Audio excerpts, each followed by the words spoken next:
नमस्कार। शब्द विन्यास 666 पर आप सभी का पुनः पुनः स्वागत है। मित्रों, कहानियों की इस श्रृंखला में आज हम जिस कहानी को आपके लिए लेकर आए हैं उसका शीर्षक है पिरामिड की हंसी। कहानीकार हैं धर्मवीर भारती जी। पद्मश्री से अलंकृत हमारे रचनाकार भारती जी अपनी कहानी में मिस्र की राजकुमारी और भारत के कलाकार की बात कर रहे हैं।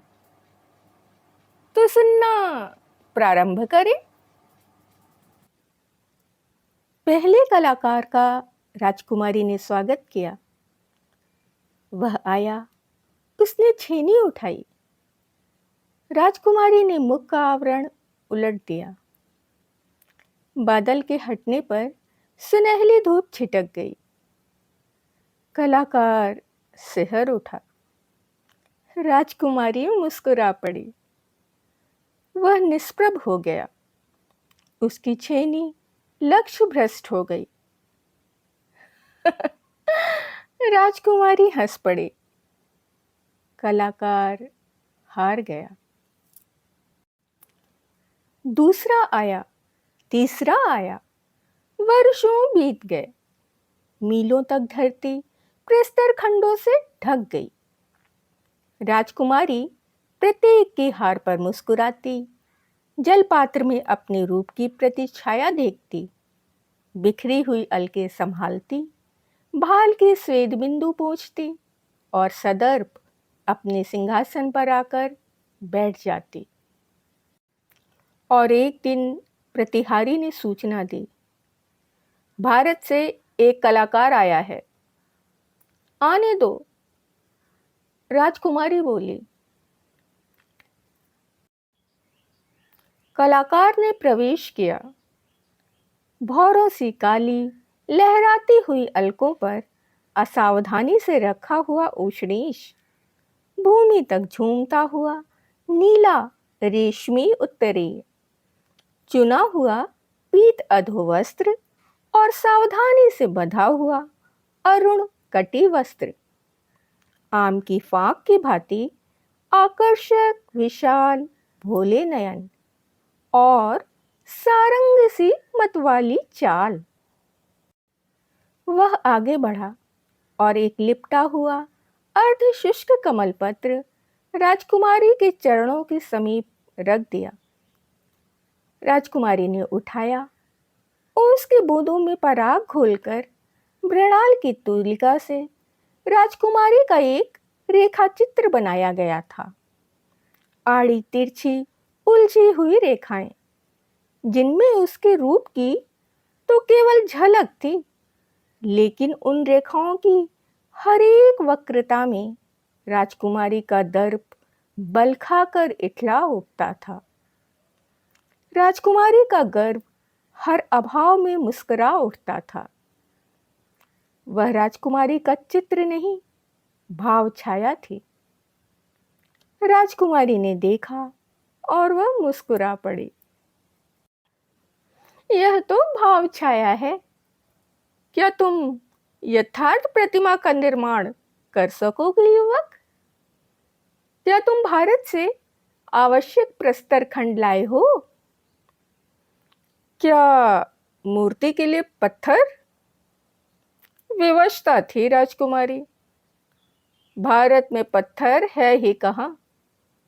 जितने पत्थर थे भी, कलाकारों ने मूर्ति निर्माण के लिए उन्हें स्पर्श किया और कला के स्पर्श से सब पत्थर देवता हो गए।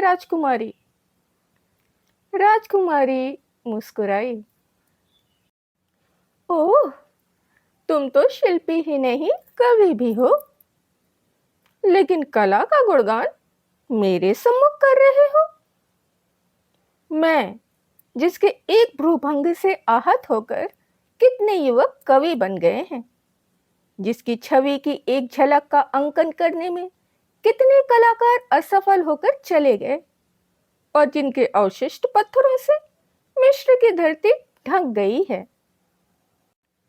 वे कलाकार न थे राजकुमारी, वे दर्प की प्रतिमा के दुर्बल उपासक थे। उन्होंने यथार्थ की सीमाओं में कला को बांध देना चाहा था और वे असफल होकर चले गए। भारत का कलाकार जीवन को, यथार्थ को, बाह्य रूप को कला की, कल्पना की, आदर्श की सीमाओं में बांधता है। शायद इसीलिए भारत का कलाकार पर्वतों, सागरों, मरुस्थलों को पार कर रूप के चरणों में कला का फूल चढ़ाने मिस्र आया है। राजकुमारी ने व्यंग किया। कदापि नहीं, कलाकार ने उत्तर दिया। मैं प्रणय याचना के उद्देश्य से नहीं आया हूं। मैं तुम्हारे लिए भारत से एक संदेश लाया हूं। वह जीवन जो यथार्थ के दर्प में उलझ कर रह जाता है, परिवर्तन उसे नष्ट कर देता है। वह जीवन जो कला की असीम सीमाओं में बंध कर चलता है, अमर हो जाता है राजकुमारी। और देशों के कलाकार तुम्हारे रूप की छाया का चित्रण करने आए थे। मैं तुम्हारी छाया में रूप भरने आया हूं। मेरी छाया में रूप? राजकुमारी हंसी। मुझे रूप की कमी नहीं है कलाकार। रूप के पाश में जकड़ कर ही मैं सहस्त्रों कलाकारों के अभिमान को चूर चूर कर चुकी हूं। कलाकार पल भर चुप रहा और फिर बोला, एक कलाकार की हैसियत से मुझे इस पर लज्जा आती है राजकुमारी। अच्छा, इन्हीं अवशिष्ट पत्थरों से मैं कला का वह शाश्वत निर्माण करूंगा जिसे देखकर संसार आश्चर्यचकित रह जाएगा। जिस दिन तुम्हारा रूप चूर चूर होकर बिखर जाएगा और गर्म रेगिस्तानी हवा के झोंके उसे अनंत शून्य में बिखरा देंगे, उस दिन भी मेरा निर्माण गौरव से शीर्ष उन्नत कर जीवन की नश्वरता पर अमर अभिमान की हंसी हंसेगा। और धीरे धीरे एक दिन वह निर्माण पूरा हो गया। वह संसार का उच्चतम भव्य निर्माण, पिरामिड। कलाकार ने राजकुमारी को आमंत्रित किया पिरामिड की कला का निरीक्षण करने के लिए। उच्च भव्य निर्माण जिसके आधार के समीप एक अंतः प्रकोष्ठ था। राजकुमारी ने कक्ष में प्रवेश किया। सामने एक चिकना पत्थर था। राजकुमारी ने उसमें झुककर अपना प्रतिबिंब देखा। ऊपर एक छेद से भूली भटकी हुई एक सूर्य किरण झांकने लगी, जिसकी प्रकाश रेखा में राजकुमारी को लगा जैसे उसके कुछ बाल सफेद हो गए हैं। वह हंसी और कलाकार से बोली, तुम्हारी कला त्रुटिपूर्ण है कलाकार। इसमें तो मेरे केश श्वेत दिखते हैं। हाँ राजकुमारी, कला की कल्पना के दर्पण में यथार्थ को अपनी सभी त्रुटियां दिखने लगती हैं और वो आहत होकर विद्रोह कर उठता है। कला त्रुटिपूर्ण है। क्या तुम्हारा रूप अमर रहेगा? जिस दिन तुम्हारे कोमल कपोलों पर श्वेत अलकें झूलेंगी, जिस दिन तुम्हारे जीवन पर वृद्धावस्था का अभिशाप छा जाएगा, उस दिन तुम सोचोगी कि तुमने जीवन में क्या किया। केवल रूप के दर्प में मनुष्यों के जीवन को कुचलती रही। एक दिन भी तुमने हृदय की प्यास नहीं बुझाई। हमेशा भावना की भूख को झुठलाती रही। तुमने अपने जीवन से कला का, कविता का, प्रेम का बहिष्कार कर दिया और एक दिन कला, कविता, प्रेम तुमसे प्रतिशोध लेंगे। कलाकार! राजकुमारी चीख उठी। मैं हार गई युवक, मैं तुम्हारे सामने हार मानती हूं। मेरा वैभव, मेरा यौवन, मेरा रूप, मेरा राज्य कला के तुम्हारे चरणों पर अर्पित है। कलाकार स्तब्ध रह गया, क्षण भर असमंजस में रहा और उसके बाद सहसा बोल उठा, मुझे अस्वीकार है। नहीं नहीं, कलाकार, इतना भीषण प्रतिशोध न लो। मानती हूं मैं जीवन भर पत्थर रही, पर तुम तो पत्थर को स्पर्श कर देवता बना देना जानते हो ना। ठीक है राजकुमारी, पर मेरे कंधों पर, कला के कंधों पर मानवता का उत्तरदायित्व है। किसी एक व्यक्तित्व की सीमाओं में बंधकर मैं कला की हत्या नहीं करना चाहता। विदा राजकुमारी, मेरा कार्य समाप्त हो गया। राजकुमारी ने क्षण भर जाते हुए कलाकार की ओर देखा और उसके बाद चोट खाई हुई नागिन की तरह तड़प कर बोली, यह मेरी पहली पराजय थी, लेकिन यह पराजय मुझे विजय की शाश्वत चेतना देगी। मैं प्रेम की याचना नहीं करूंगी निष्ठुर। मैंने रूप की लहरों के सहारे जीवन की नाव खेई है, और रूप के नष्ट होने के पहले ही मैं रूप की धारा में अपने जीवन को डुबो दूंगी। उसने अपनी उंगली से अंगूठी निकाली। अंगूठी का हीरा रंग और रूप की किरणों से जगमग हो रहा था। वह अंगूठी होठों तक ले गई और उसका जहर चूस लिया। उसके होंठ नीले पड़ गए और वह सदा के लिए सो गई। लेकिन मिस्र के निवासी बोले, हमारी राजकुमारी का रूप अजेय रहा है, अजेय रहेगा। वे वैज्ञानिक रसायन लाए। राजकुमारी का शव रसायनों में लपेटकर पिरामिड के अंतः कक्ष में रख दिया गया।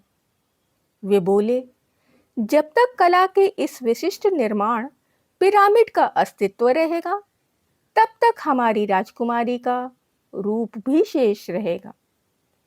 कला अमर है तो रूप भी नश्वर नहीं। हमारी राजकुमारी मरकर भी कला से जीत गई। लाखों वर्ष बाद एक कलाकार और उसकी पत्नी भ्रमण करते हुए पिरामिड के अंतः कक्ष में आए। उन्होंने राजकुमारी की मम्मी को देखा और देखा पिरामिड की ऊंचाइयों को। कितना भव्य निर्माण है, कलाकार ने कहा। कितना मादक रूप है, उसकी पत्नी ने कहा। इसके निर्माण में कला की कितनी महान चेतना लगी होगी, और इस चेतना के मूल में यथार्थ रूप की कितनी सशक्त प्रेरणा रही होगी। यथार्थ रूप की प्रेरणा? कला के शाश्वत निर्माण के सामने उसका क्या महत्व? यथार्थ नश्वर होता है, एक युगीन होता है। कला युग युग की होती है, अमर होती है। कलाकार ने आगे बढ़कर मम्मी को स्पर्श किया। वह राख की तरह चूर चूर होकर बिखर गई। पत्नी चीख पड़ी, कहाँ है यथार्थ? बस इतनी सी सत्ताशीलता पर उसकी तुलना तुम कला के अमर निर्माण से कर रही थी। वह चुप हो गई। आज युगों के संघर्षों के बाद भी कला जीत गई। कलाकार हंस पड़ा और पत्थरों में वह हंसी गूंज गई।